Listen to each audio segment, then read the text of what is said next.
தான் செய்ய போகிறோம். வாங்க எப்படி செய்யணும்னு பார்க்கலாம். இதுக்கு அதிக பொருள்லாம் தேவையில்லை. நம்ம வீட்டில் உள்ள திங்ஸை வச்சு செஞ்சிடலாம். சாப்பிட்றதுக்கும் ரொம்ப டேஸ்ட்டாக இருக்கும். பசங்களுக்கு ரொம்ப ரொம்ப பிடிக்கும். இந்த வீடியோவை பார்க்குறதுக்கு முன்னாடி நீங்கள் இன்னும் எங்கள் சேனலை சப்ஸ்கிரைப் பண்ணலைன்னா சப்ஸ்கிரைப் பண்ணுங்கள். பக்கத்தில் உள்ள பெல் ஐக்கானை கிளிக் பண்ணி ஆளுங்கிற ஆப்ஷனையும் ப்ரெஸ் பண்ணிக்கோங்க. அப்போ தான் நாங்கள் போகிற எல்லா வீடியோவும் நீங்கள் கண்டினியூஸாக பார்க்க முடியும். கேரட் மால்போவாக்காக நான் 2 கேரட் எடுத்து வச்சுருக்கேன், தோலெல்லாம் சீவி. இதை இப்போ நம்ம பொடியாக நறுக்க போகிறோம். நம்ம பொடியாக நறுக்கின கேரட்டை மிக்ஸி ஜாரில் சேர்த்துடலாம். இது கூடவே ஒரு 3 ஏலக்காவையும் சேர்த்து நம்ம அரைக்க போகிறோம். லைட்டாக ஒரு சுற்றுனதுக்கு அப்புறமா நம்ம கொஞ்சம் கொஞ்சமாக பால் ஊற்றி அரைக்கணும். இந்த மாதிரி பேஸ்ட்டாக அரைச்சிக்கணும். நல்லா மை மாதிரி இருக்கணும் நம்ம அரைச்சது. இதை இப்போ ஒரு பாத்திரத்துக்கு மாற்றிக்கலாம். இது கூடவே 1/2 டம்ளர் ரவை, இதையும் நம்ம இதில் சேர்த்துக்கலாம். ரவையை நம்ம எதில் மெஷர் பண்ணுறோமோ அதே கப்பில் தான் நம்ம மாவு எடுக்கிறோம். நான் ஒரு கப் கோதுமை மாவு எடுத்திருக்கேன். இதுக்கு பதிலாக மைதா மாவு கூட சேர்த்துக்கலாம். 2 ஸ்பூன் சர்க்கரை, இதையும் நம்ம சேர்த்துக்கலாம். கலருக்காக கொஞ்சமாக ஃபுட் கலர் சேர்த்துக்கலாம். கொஞ்சமாக ஆப்பச்சோடா சேர்த்துக்கணும். இதில் கொஞ்சமாக நம்ம பால் சேர்த்து அப்படியே ஸ்லோவாக கிண்டிகிட்டு இருக்கணும். ஏன்னா மாவெல்லாம் சேர்த்ததுனால இது கண்டிப்பாக திக்காக இருக்கும். அதனால் அதை லூஸ் பண்ணுறதுக்காக நம்ம பால் ஊற்றுறோம்.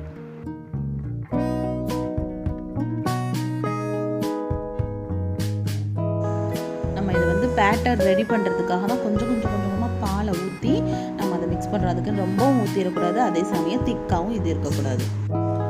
ஊற்றிட்டே நல்லாவும் மிக்ஸ் ஆகிடுச்சு. பாருங்கள், உங்களுக்கே தெரியும் இந்த மாவு ரொம்ப தண்ணியாகவும் இல்லை, அதே சமயம் ரொம்ப திக்காகவும் இல்லை.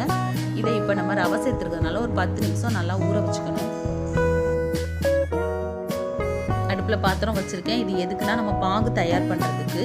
இதை வந்து பாகு பதம் அதெல்லாம் எதுவுமே தேவையில்லை, சர்க்கரை கரைஞ்சாவே போதும். அதுக்காக நான் 2 டம்ளர் தண்ணி, மாவெல்லாம் எடுத்தல அதே டம்ளரில் தான் அந்த தண்ணியும் எடுக்கிறேன். 2 டம்ளர் தண்ணி இதில் நான் எடுத்துருக்கேன். 2 டம்ளர் தண்ணிக்கு 1 டம்ளர் சர்க்கரை நம்ம சேர்க்குறோம். கலருக்காக நான் லைட்டாக ஃபுட் கலர் சேர்க்குறேன். உங்ககிட்ட குங்குமப்பூ இருந்தால் கூட நீங்கள் இதை அவாய்ட் பண்ணிவிட்டு அதை கூட சேர்த்துக்கோங்க. இது இல்லாதனால நான் ஃபுட் கலர் சேர்க்குறேன். சர்க்கரை கரைஞ்சிருச்சு. அந்த சர்க்கரையோட டேஸ்ட்டு நம்மளுக்கு கிடைக்கணுன்றதுக்காக ஒரு பிஞ்சளவு நம்ம சால்ட் சேர்த்துக்கலாம். சர்க்கரையெல்லாம் கரைஞ்சிருச்சு. இது வந்து கரையிறதுக்கு ஒரு 5 நிமிஷம் தான் ஆகும். 5 நிமிஷம் கொதிச்சாவே போதும், நம்மளோட பாகு ரெடி ஆயிரும். இதுக்கு எந்த பதமும் தேவையில்லை. இப்போ நம்ம அடுப்பை ஆஃப் பண்ணிக்கலாம். மாவு நல்லாவே ஊறிடுச்சு. பாருங்கள், நம்மளோட அந்த மாவு பேட்டர் வந்து எப்படி இருக்குன்னு. இதே மாதிரி தான் இருக்கணும். அப்போ தான் நம்மளுக்கு மால்போவா சூப்பராக வரும். உங்ககிட்ட நான்ஸ்டிக் தவா இருந்தால் அதில் கூட நீங்கள் செய்யலாம். நான் தோசைக்கல்லில் தான் பண்ண போகிறேன். இதுலேயும் நல்லா சூப்பராக வரும். அதுக்காக நான் கொஞ்சமாக எண்ணெய் ஊற்றி வச்சுருக்கேன். இது டீப் ஃப்ரைலாம் பண்ண போகிறது இல்லை. அதனால் இந்தளவு எண்ணெயே நம்மளுக்கு போதும். எண்ணெய் லைட்டாக காஞ்சதுமே நம்ம இந்த மாதிரி ஒரு கரண்டி மாவு எடுத்து இதே மாதிரி ஷேப்பில் ரவுண்டாக ஊற்றிக்கலாம்.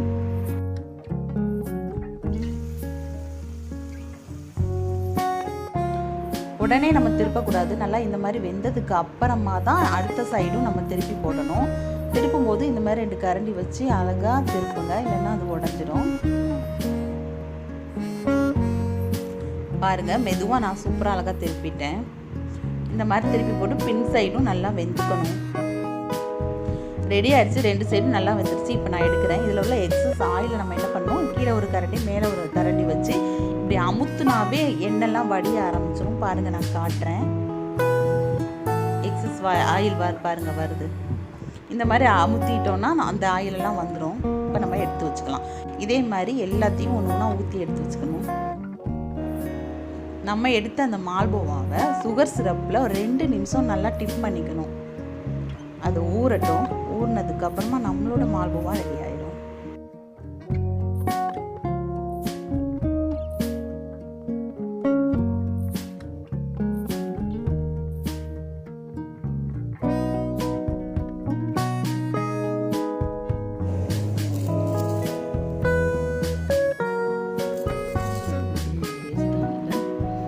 அந்த மால்போவா மேலே நம்மளோட சுகர் சிரப்பையும் ஊற்றிட்டு கொஞ்சமாக டெக்கரேஷனுக்காக இந்த பாதாம் பருப்பு இந்த மாதிரி நட்ஸ் எல்லாம் போட்டால் இன்னும் பார்க்கறதுக்கு நல்லா இருக்கும்.